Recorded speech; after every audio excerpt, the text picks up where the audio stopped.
이동식 사진작가 살인 사건입니다. 죽음의 연출이라는 표현으로 많이 그렇죠. 죽음의 연출이죠. 네. 많이 이렇게 글들이 올라오고 또 기사가 또 있었어요.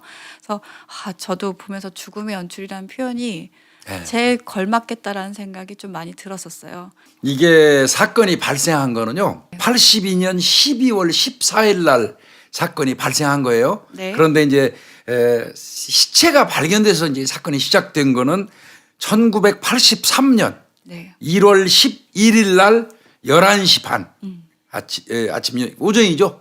11시 반에 그 동네 애들이 산에서 술래잡기 놀이를 합니다. 네. 술래잡기 놀이를 하고 있는데 이제 낙엽에도 애들 막 파고 들어가서 숨고 그러잖아요.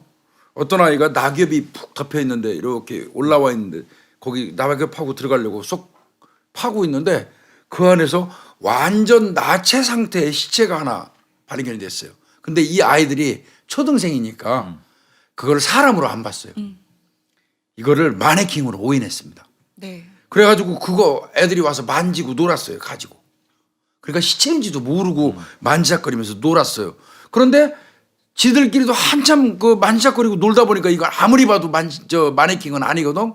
그 뒤늦게 파출소에 신고합니다. 그래서 또 바로 이 강력반 형사들이 수사에 착수를 했고 지문이 살아 있었어요. 겨울이니까. 네. 지문 대조를 해서 피해자를 특정하게 되는 거. 네. 이 장소가 어디냐면요. 이거 유명한 데입니다. 장택상 별장 많이 들어보셨습니까? 이 장택상 별장인데 서울 금천구 시흥번동 호암산 중턱이에요. 이 피해자가 누구였냐면요. 이 여성분인데 경북 경주가 고향인 분이래요.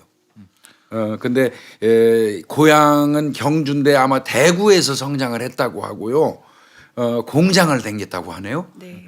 그러면서 빨리 결혼했어요. 이 여성분이 20살 때 결혼을 해가지고 두 아들을 출산을 했다고 합니다. 그리고 나서 이 남편이 하도 주벽이 심해가지고 이혼을 했대요. 네. 이혼을 하고 이제 대구에서 단신으로 상경해 버립니다. 서울로 올라와가지고 이제 여자 혼자 서울 올라왔으니까 먹고 살 게 없잖아요. 그러니까 이제 맥주홀 같은 데서 접객부 노릇도 하고 어렵게 살다가 이제 다른 직업을 선택하게 된 게 이발소 면도사예요.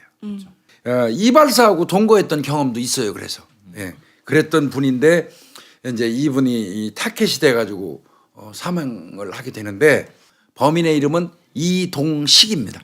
그러면 이 이동식하고는 그러면 어떻게 만나게 됐는가를 좀 봐야 되겠죠. 죽인 거 범행한 날짜는 12월 14일이라고 그랬잖아요. 82년. 네. 그런데 범인하고 만난 거 불과 얼마 안 돼요. 82년 11월 26일 날 만나요. 그러니까 며칠 됐습니까?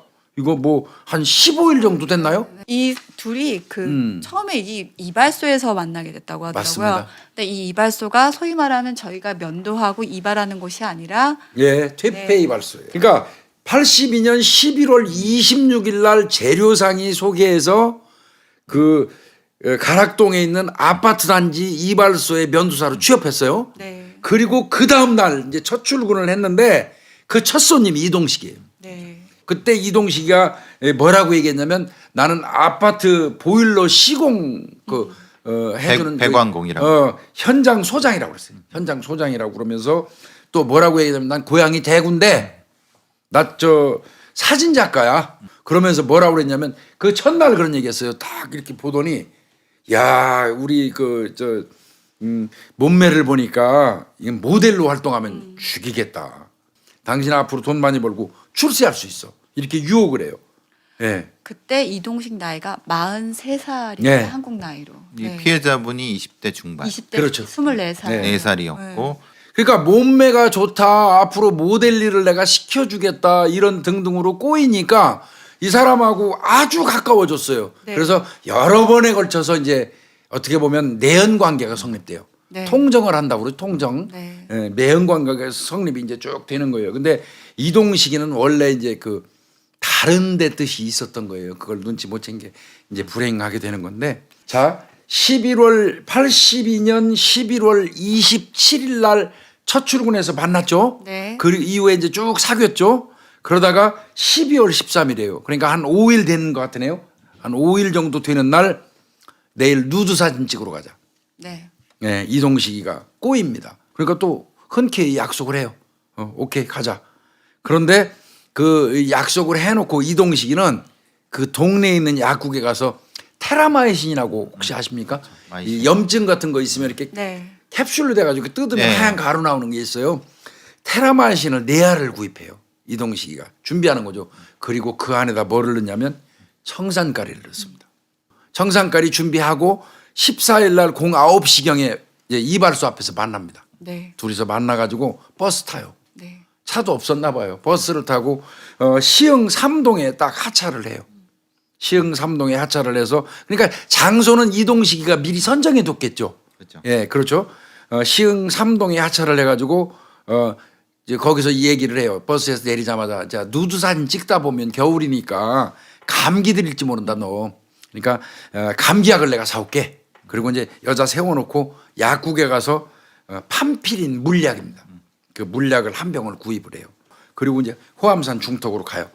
그리고 실제로 본인이 봐뒀던 그 아주 양지 바른 곳에 거기 배경 좋은 곳을 선정해 가지고 삼각대 딱 설치하고 그때는 피해자가 차기한 상태, 옷을 입은 상태에서 여러 가지 포즈를 취하면서 이제 사진을 찍습니다.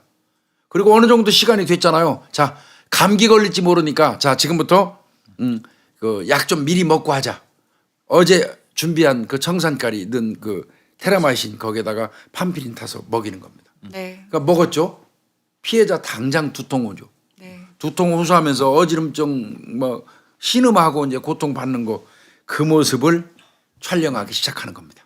네. 실제로 이제 청산가리 가루를 입에 넣으면은 여기가 마비가 돼갖고 그렇죠. 바로 이게 여기가 터져버려요. 터져서 피가 바로. 그러면 이제 그래서 그걸 못 찍어요. 네, 못 찍어요. 이동식은 그걸 알고 있었을 거예요. 이게 이제 그렇죠. 그 부분에 왜냐하면 캡슐 벽이 녹으면서 그게 위를 공격해갖고 이제 그 이 통증에 의해서 이 일그러진 얼굴을 지금 여기 보시는 것처럼 일그러진 얼굴을 찍으려고 한 그걸 했기 때문에 왜 그 캡슐을 했는지는 정확히 나오는 거예요. 그러니까 순식간에 입안에서 청산가리를 먹으면서 입이 팍 터지고 각혈하면서 죽어가는 모습을 원치 않았던 그렇죠. 거예요. 네. 얘는 연출을 해야 되기 그렇지. 때문에 그걸 먹이고 고통스러워하면서 몸부림치는 모습을 이제 찍은 거예요.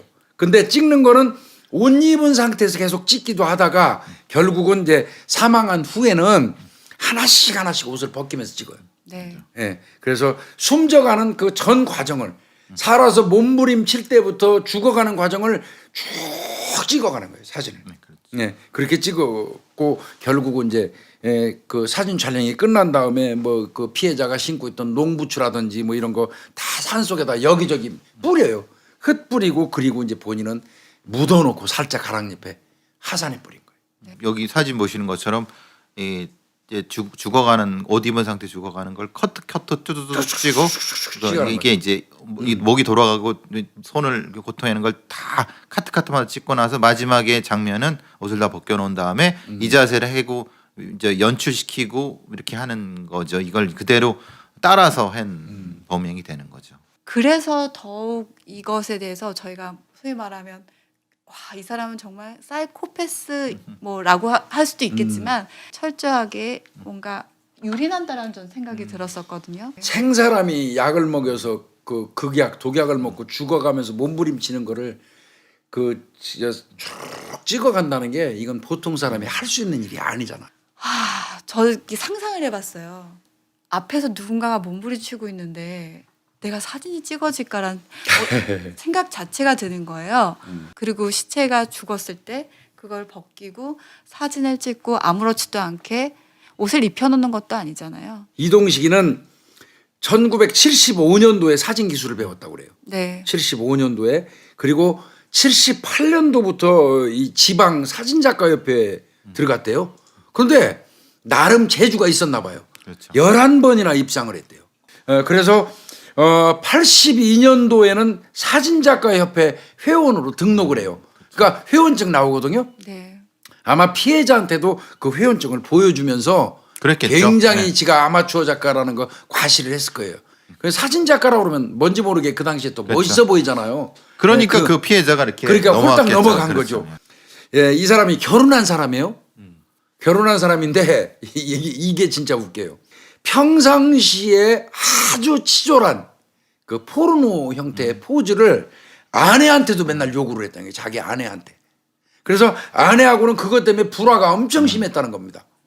예. 그런 상황에서 이제 이 사람이 이제 그 피해자를 선정하게 된 건데 주로 이 사람이 즐겨서 봤던 거는 일본 그 누드 잡지. 그렇죠. 일본 누드 잡지 뭐 이런 거 하고 그리고 동물 시체 혹은 동물이 이 죽어가는 모습 이런 거를 찍는 거를 무척 좋아했다고 그래요.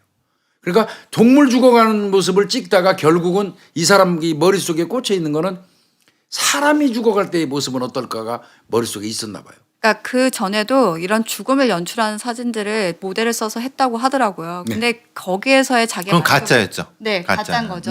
뭐 그렇죠. 피를 흘리는 장면을 하게 한다거나 연출한 거예요. 네, 연출한 뭐 거예요. 칼을 가슴에 꽂게 한다든지 그런 되게 연출을 했었는데 자기한테는 그게 만족스럽지 못했기 때문에 실제로 보고 싶었던 거죠. 네. 그때 뭐 그렇게 해갖고 불만해갖고 뭐 모델한테 화를 냈다는 얘기도 있고 네. 실제로 이제 그렇게 왜 이거 안 나오지 뭐 이래갖고 그러니까 이제 사실은 그러니까 그러면서 더 뭐가 좀 심화됐다는 거죠.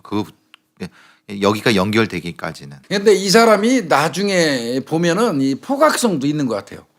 포각성이 있어요. 왜 그러냐면 나중에 여죄로 밝혀낸 건데 버스 안내양 네. 19살 먹은 그 안모 씨라는 그 여성을 요거하고 똑같은 방법으로 그 전에 누드 사진으로 유혹을 해요. 네. 그래가지고 성폭행했어요. 그리고 나서 이제 협박까지 하고 그래서 그 버스 안내양 같은 경우는 경찰이 신고도 안 했었어요. 근데 나중에 이 사건이 발생하고 난 이후에 여죄로 밝혀내기도 하죠. 나중에 수사 과정도 저는 주목할 만하더라고요. 이거는 진짜 대단한 수사인데요. 일단은 검거를 하고 나니까 이동식이가 오리발 내밀죠. 네. 그리고 현장에 이동식이가 촬영했던 필름이 없었어요. 네. 그 사무실도 뒤지고 뭐 집까지 다 가서 형사들이 다 뒤졌는데도 불구하고 이 피해자 사진이 발견은 안 됐는데 이 본인이 현장 소장으로 일하는 그 사무실 있잖아요. 네. 거기를 형사가 가서 난 진짜 그 형사가 대단하다고 생각해요. 그 즈음에 그런 형사가 있었나 싶어요. 그 현장에를 갔는데 도배가 돼 있더라는 거예요. 그러니까 전체 도배할 시간은 없었던 모양이죠. 일부분을 도배를 해놨는데 형사가 아마 두들겨 본 것 같습니다. 예, 두들겨 보고 이건 좀 이상하다 해서 거기를 뜯어냈어요. 네. 뜯어내고 나서 보니까 그 안쪽에 필름이 나온 거예요. 한 통. 여기서 이제 여기 사진에나 보신 것처럼 이쪽하고 이쪽이 좀 다르죠. 페인트하고 합판. 그러니까. 요걸 이제 기가 막히게 이 형사가 찾아낸 거예요. 사실은 이게 아니었으면은 절대 이 사건 뭐 이분이 아마 이 형사분이 이 이동식은 이게 보통 놈이 아니다라는 걸 생각을 하고 두들겨 보니 그래서 뜯어낸 거죠. 그래서 필름이 나타난 거예요. 필름을 현상했어요. 네. 현상을 딱 해서 보니까 이제 그 아까 나온 그 시체 사진이 주르륵 나온 거예요. 죽어가는 모습이 쭉 나온 거예요. 그러니까 이거 봐라 이거 그 발견된 죽은 여자 네가 죽인 거 아니냐. 그러니까 이동식이가 뭐라고 얘기했냐면 네. 나는 이 여자가 죽은 이후에 찍은 겁니다. 이 사진은. 그러니까 즉 말하면 내가 죽인 건 아닙니다. 죽은 이후에 찍은 겁니다. 여자는 자살을 시도했고 뭐 이렇게 얘기를 하는 거죠. 예, 그렇게 얘기를 했고 죽은 이후에 찍었다. 그러면 이제 형사 입장에서 답답해져요. 네. 살아있을 때 죽여가지고 찍었어야지 저 사진이 살인사건이 되죠. 근데 죽은 사람을 사진 찍었다 그러면 뭔 죄가 되죠? 이건 아무것도 안 되는 거예요. 사체훼손도 아닌 거죠. 사체훼손도 아니에요. 이거는 사진 촬영했다 그러면 단지 죽은 시체를 있으면 내영토에 있을 때 신고 안 하면 경범죄 처벌법 받죠. 그런데 이거는 또 그것도 안 되잖아요. 그래서 이제 경찰이 엄청나게 고민을 합니다. 네. 그런데 정말 그 당시에 난 이거 보고 그때 82년도에 형사가 그 정도 의지가 있었나 하는 게 대단하다고 생각이 드는 게 그 담당 형사가 국가수에 부검을 해야 하는 건 기본이고요. 그렇죠. 사진 관련 전문가를 대한민국에 있는 모든 전문가를 다 쫓아다니는 거예요. 네. 그러다가 모 대학에 있는 유명하신 이 사진 관련 교수님이 조언을 하나 해줍니다. 그 조언이 이 사건의 키가 됩니다. 이분이 현미경 확대해라 사진을. 네.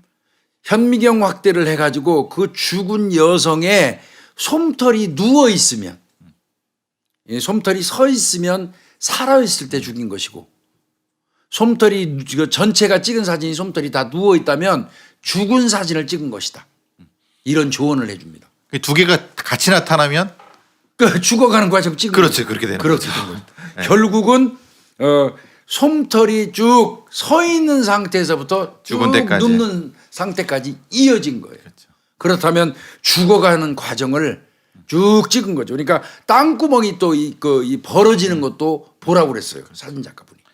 이게 이건 이제 기가 막힌 겁니다. 이게 자기가 자기 덫에 걸린 게 이동식은 사진 작가이기 때문에 아사수가 우리가 아사라 그러잖아. 아사수가 높은 거를 썼을 거라면 필름을 그거는 이제 굉장히 이 촘촘한 픽셀이 우리 지금 픽셀이 높은 거거든요. 그러니까 그게 만약에 보통 필름을 썼으면은 아마도 그걸 못 선명하게 못 잡았을 근데 거예요. 이제 작가니까 근데 그 교수님도 얘가 작가라고 하면 분명히 아사가 높을 거면 400 이상이라고 하면 보통 우리가 100 쓰는데 와요. 그래서 아마 그건 굉장히 전문적인. 그러니까 현미경 확대를 하면 땅구멍이 열려 있는 거 솜털이 누웠는지 죽었는지를 사진 작가가 찍은 거니까 가능했던 거예요. 그냥 우리 일반 우리 그렇죠. 가지고 있던 아사히 펜탁스 같은 거 그렇죠. 우리가 퍽퍽 찍었으면 그렇죠. 솜털이 누워 있는지 땅구멍이 열려 있는지 몰랐을 거예요. 근데 확대도 안 나타났을 수 있는 거예요. 그러니까 얘는 일단은 이 죽은 여성을 부검하니까 위에서 청산가리는 도출됐잖아요. 그러니까 누군가 죽인 건 분명히 맞는데 얘는 죽은 사람 사진을 찍었다는 거고. 그러니까 살아 있을 때 사진 찍었다는 게 나와야 되는데 그런 식으로 밝혀낸 겁니다. 근데 이제 더 웃기는 거는요. 이놈이 그동안 사진을 그러면 인화를 어디 가서 했느냐. 그렇죠. 계속 찍어왔잖아요. 그 인화한 사진은 과연 어디 가서 인화해 왔느냐. 그래서 조사를 해봤더니 종로에 있는 무허가 현상소에 가서 지가 그동안 찍었던 사진을 전부 현상해 온 거예요. 그래서 이제 거기 쫓아갔겠죠, 경찰이. 그래서 그동안 당신 이 사람이 맡긴 그 사진 전부 다 현상해 줬는데 맞냐 그러니까 맞다. 형사라고 그랬대요, 본인이. 그 현상소에는 내가 형사인데 사건 현장 사진을 찍은 거다. 그러면 시체 같은 거를 현상해 주면서도 그렇죠. 의심을 안 하잖아요. 그렇다면 이동식에 대해서 좀 볼 필요가 있을 것 같아요. 왜 이 사람이 쾌락성 살인을 소위 말하면 하게 되고. 그러니까요. 1940년대 대구에서 태어났더라고요. 맞아요. 이게 이동식이도 아버지가 아주 술을 많이 먹는 그런 집안에서 그리고 또 거기에다가 아버지가 굉장히 성적으로 방종한 사람이었다고 해요. 그렇죠. 아버지도. 그러니까 그 피도 닮은 것 같아요. 그리고 이제 늘 가정 내에서 알코올에 쩔어가지고 가정 폭력을 많이 이제 야기했던 사람인 것 같은데 대구 사람이에요. 네. 6살 때 이제 그렇게 하던 부모가 다 이제 돌아가시고 고아가 돼 버려요. 네. 이동식이가 고아가 돼 가지고 숙부집에 맡겨졌다가 초등학교를 졸업한 이후에 14살 때 단신으로 서울로 상경해요. 저는 잊어버리지도 않는 부분이 나오더라고요. 저 서울 수유리에서 컸거든요. 수유동. 그 수유동 재건대가 있었어요. 저 기억해요. 재건대. 제가 국민학교 다닐 때. 저 때는 국민학교인데 재건대가 뭐냐면요. 뒤에다가 휴지통 큰 거 달고 집게 이렇게 다니면서 넉마주의. 길거리 넉마주의 이렇게 그렇죠. 이렇게 하는 사람들이 쭉 모여 있는 재건대가 수유리에 있었어요. 이동식이가 그 재건대에 들어온 거예요. 재건대에서 휴지 고철 같은 거 이렇게 주우면서 한 15년 동안 넉마주의했어요. 그러니까 굉장히 불우하게 살았던 사람이에요. 그리고 15년 동안 넉마주의했고 23살 때 이제 이 절도로 이 징역을 좀 살았어요. 전과는 한 4범 정도 사범 되고요. 정도. 이동식이가 중요한 게 하나가 있어요. 2번 결혼을 했어요. 네. 살인 사건 당시에 이 성관계를 자꾸 치졸한 성관계, 치졸한 어떤 성적 모션을 잡으라고 그래서 마누라 싫어했다고 그랬잖아요. 그 마누라는 2번째예요. 원래는 이동식이가 첫 번째 만났던 여성이 있는데 그 여성은 이동식이 말로는 일본으로 돈 벌러 갔다고 얘기를 했는데 경찰이 못 찾았어요. 네. 그렇죠.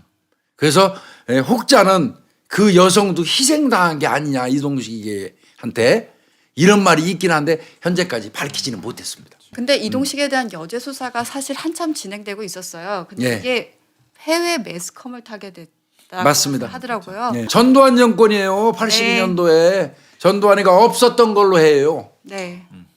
야 이거 주목받지 않게 없었던 걸로 해 정리해. 네. 이게 이 사건도 역시 그렇게 묻혀버린 겁니다. 그래서 얼른 빨리 덮어라 해가지고 지금 여죄 수사가 거의 이루어지지 않는 상태. 여죄 수사가 없어요. 그러니까 사형도 사실 빨리도 했어요.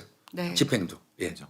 근데 지금 이 이동식의 다른 건 몰라도 아버지로부터의 그 성적인 문제에 대한 부분은 분명히 존재하는 건 맞고, 그 어쨌든 여러 번의 결혼을 통해서 그런 어떤 성적인 문제가 있었다는 건 맞고, 근데 그 외에는 사실은 뭐 기록은 없는 거고, 대신에 어떤 순간인가 그 성적인 각성이 된 건 맞고, 그 사진 속에서 자기의 어떤 정체성을 찾아갔는데 그게 비극적 정체성이었던 것 같다는 생각이 들어요. 거기까지는.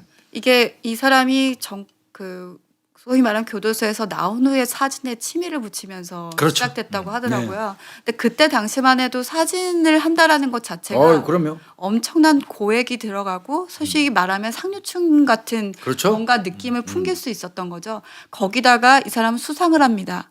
그러면 나는 여기다 재능이 있어. 나는 뭔가 여기서 태어나서 처음으로 자신의 존재감을 느끼게 되고 그랬을 수 있네요. 네, 저는 그렇게 봤거든요. 그래서 이 사람이 사진에 매달릴 수밖에 없었다라고 생각이 들어요. 자기가 가장 인정받을 수 있는 그렇죠. 그 어떤 그 일. 네.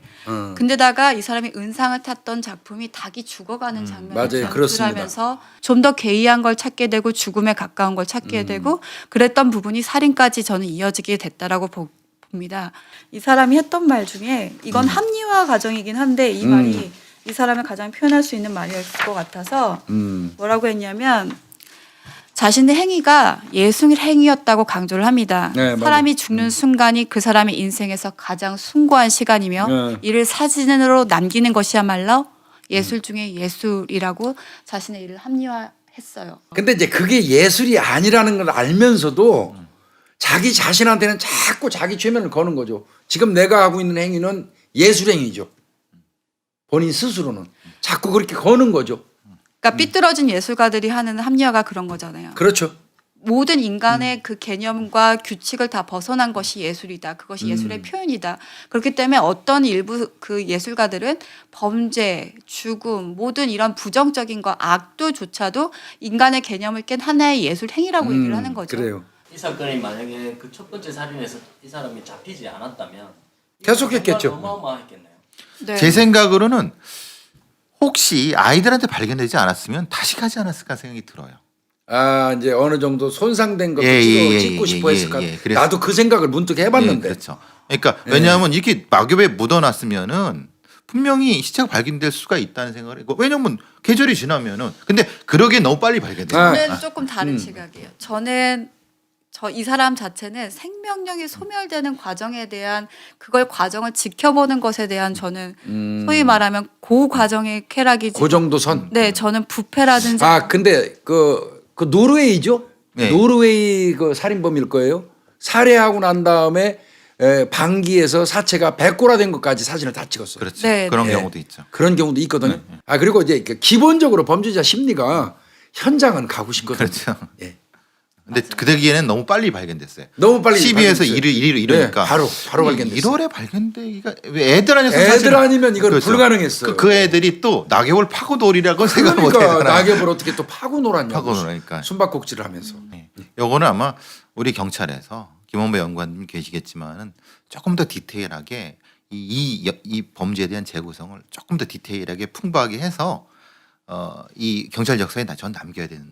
그래서 이후에도 이런 범죄 수사 그 일을 할 수 있는 교육용으로 많이 쓸 수 있게. 내가 이거 경찰 수사연수원에 강력범죄 수사 강의 많이 했잖아요. 그 강의할 때도 권일용이 만나가지고 얘기 많이 했거든요. 권일용이한테 이런 거 좀 체계화해야 된다고. 그러니까. 근데 권일용 프로파일러 입장에서는 후배지만 내 후배지만 입장에서도 사실은 내가 많이 뒤져봤어요. 없어요. 그렇죠. 이런 거. 80년도부터 90년대 초반까지는 사건의 이를테면 뼈다구는 있어요. 근데 디테일한 부분은 다 빠져 있어요. 네.